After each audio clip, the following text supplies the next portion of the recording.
ഇങ്ങനൊരു നല്ല ദിവസത്തില്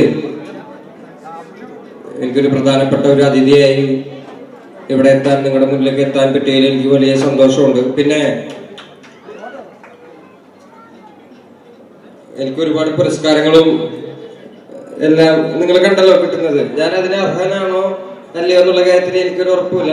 ഞാൻ ചെയ്യുന്ന ഒരു ജോലി ബാബാ സാഹേബ് അംബേദ്കറും മാവീരൻ അയ്യങ്കാളിയും നമുക്ക് മുന്നിൽ തുറന്നിട്ടിരിക്കുന്ന വഴിയിലൂടെ സഞ്ചരിക്കുക മാത്രമാണ് ഞാൻ ചെയ്യുന്നത്.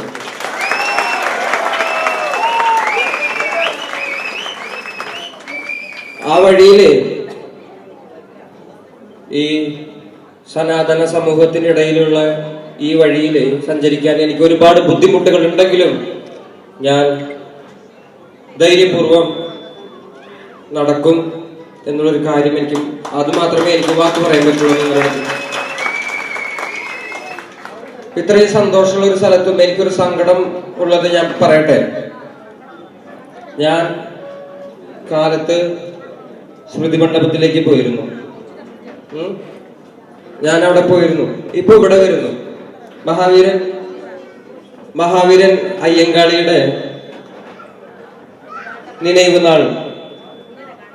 അത്രയും വലിയൊരു മനുഷ്യനെ ഓർക്കേണ്ട ഒരു ദിവസം നമ്മളൊരു കൊച്ചു കുടിസു മുറിയിനകത്ത് നിന്നാണ് ആഘോഷിക്കുന്നത് എന്നുള്ളൊരു സങ്കടമുണ്ട് എനിക്ക്.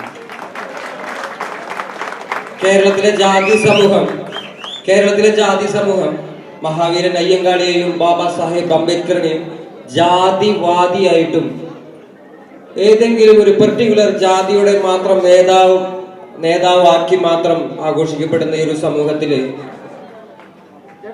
അടുത്ത പ്രാവശ്യം ഇതേ ദിവസം 10,000-കണക്കിന് ജനങ്ങള് ഒത്തുകിടുന്ന ഒരു വേദിയില് ഡോക്ടർ ബാബാ സാഹേബ് അംബേദ്കറുടെയും മഹാവീരൻ അയ്യങ്കാളിയുടെയും ജന്മദിനങ്ങളും അവരുടെ നിனைவு നാളുകളെല്ലാം ആഘോഷിക്കാൻ പറ്റുന്ന അവസ്ഥയിലേക്ക് സാമൂഹികമായി നമ്മൾ വളരണം എന്ന് ഞാൻ ആഗ്രഹിക്കുന്നുണ്ട്.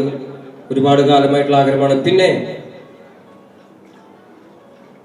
കേരളത്തിലെ, ഇന്ത്യയിലെ കക്ഷി രാഷ്ട്രീയങ്ങളെയും രാഷ്ട്രീയ സംവിധാനങ്ങളെയും ചോദ്യം ചെയ്യാൻ പറ്റുന്ന ഒരു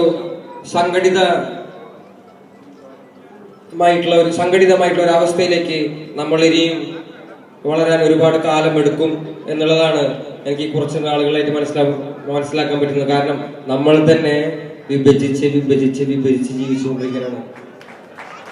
നമ്മുടെ ഉള്ളിലുള്ള ഈ തീവ്ര സനാതനത്തിന്റെ സാഹോദര്യമില്ലായ്മ നമ്മുടെ ഉള്ളിലും കടന്നുകൂടിയിട്ടുണ്ട് എന്നുള്ളതിന്റെ ഒരു തെളിവാണ് എനിക്ക് ഇന്ന് കാണാൻ കഴിഞ്ഞത്.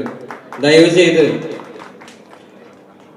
അടുത്ത മഹാവീരൻ അയ്യങ്കാളിയുടെ ജന്മദിന ആഘോഷത്തിന്റെ പരിപാടിയായിട്ടും എന്ത് പരിപാടിയാണെങ്കിലും ബഹുജനങ്ങളെ മുഴുവൻ കോർത്തിണക്കാൻ പറ്റുന്ന ഒരു വലിയ ഇടത്തിലേക്ക് ഞാൻ വരാൻ പറ്റുമെന്നാണ് ഞാൻ വിചാരിക്കുന്നത്.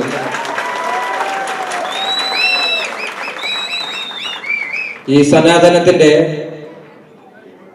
ആളുകളെ വിഘടിപ്പിച്ചുകൊണ്ടുള്ള ഈ രാഷ്ട്രീയ പരിഷ്കരണത്തിൽ നിന്ന് നമ്മൾ മുന്നോട്ട് വരേണ്ടതായിട്ടുള്ള ആവശ്യമുണ്ട്. പ്രത്യേകിച്ച് പട്ടികജാതി, ആദിവാസി, ദളിത് സമൂഹങ്ങളെല്ലാവരും. ഞാൻ അധികം സംസാരിച്ച് നീട്ടുന്നില്ല, എന്റെ വിഷമം പറഞ്ഞു തന്നേ ഉള്ളൂ. ഇതിങ്ങനെ ആഘോഷിക്കേണ്ട പരിപാടിയല്ല. നമ്മളിങ്ങനെ ഒരു കുടിസു മുറിക്കകത്ത് നിന്നിട്ട് കൊണ്ടല്ല നമ്മൾ മഹാവീരൻ അയ്യങ്കാളി ആഘോഷിക്കേണ്ടത്. ലോകം അറിയുന്ന അവസ്ഥയിലേക്ക് അതിന് എത്തിപ്പെടേണ്ട ഒരു സാഹചര്യം നമ്മൾ ഇപ്പോഴെത്തിയിട്ടില്ല. പട്ടികജാതിക്കാര്, ആദിവാസി, ദളിത് ആയിട്ടുള്ള എന്റെ പ്രിയപ്പെട്ട ജനങ്ങളെ, നമ്മൾ ഇപ്പോഴും സനാതനത്തിന്റെ അടിമകൾ തന്നെയാണ്. അപ്പോ അത് മനസ്സിലാക്കുമ്പോൾ മഹാവീരൻ അയ്യങ്കാളിയെയും ബാബാ സാഹേബ് അംബേദ്കറിനെയും ഇവിടെയുള്ള പൊതുസമൂഹം ആഘോഷിക്കുന്ന ഒരു കാലം വരും. ആ കാലത്തിനായി നമുക്ക് കാത്തിരിക്കാം. നന്ദി. എനിക്ക് ഒരു 6.5 മണിക്കൂർ യാത്ര ചെയ്യേണ്ടതായിട്ടുള്ളതുണ്ട് തിരിച്ച് തൃശ്ശൂരിലേക്ക്. അപ്പൊ ഞാൻ വേഗം തന്നെ പോവാണ്. ഞാനൊരു പാട്ട് പാടിയിട്ടേ പോവുള്ളൂ.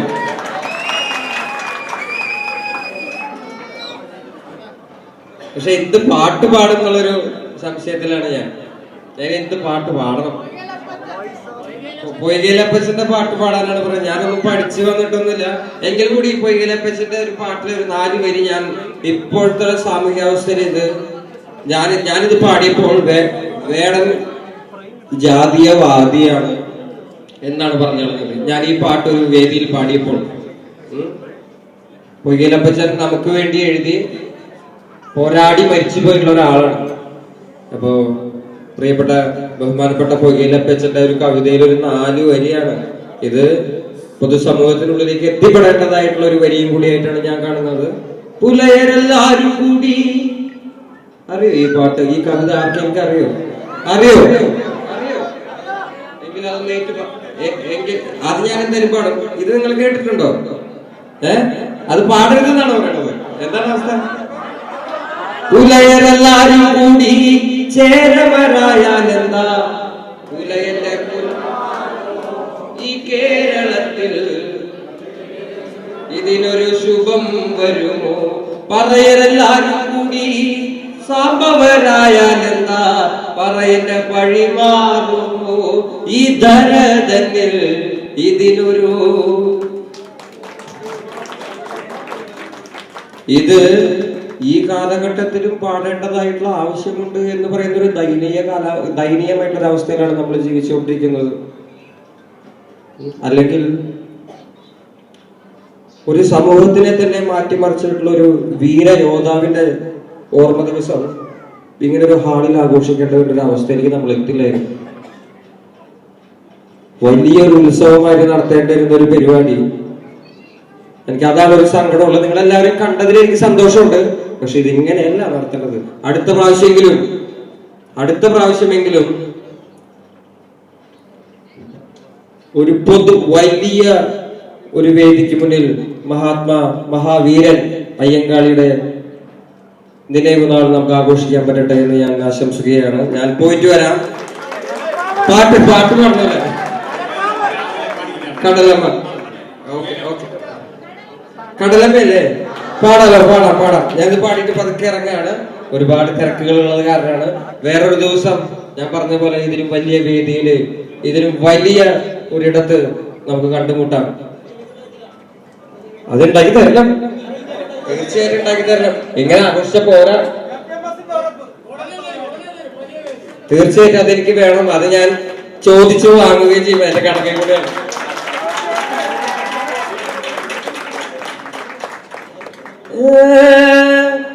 കടലമ്മ കരഞ്ഞല്ലേ പെട്ടത്, കണ്ണീരെല്ലാം അവളല്ലേ കട്ടത്, കരയില്ല കടലല്ലേ കണ്ടത്, കടലിന്റെ മക്കളാ കടലിന്റെ. കടലമ്മ കരഞ്ഞല്ലേ പെട്ടത്, കണ്ണീരെല്ലാം അവളല്ലേ കട്ടത്, കരയില്ല കടലല്ലേ കണ്ടത്, കടലിന്റെ മക്കളാ കടലിന്റെ. പോയിട്ട് വരാം. ബാബാ സാഹേബ് അംബേദ്കർ പറഞ്ഞ ഒരു കാര്യം, എല്ലാവരും ഒന്നുചേരുക, നല്ല വിദ്യാഭ്യാസത്തിലേക്ക് നേടുക, നല്ല മനുഷ്യരായി വളരാൻ സാധിക്കുക. ജയ് ഭീം.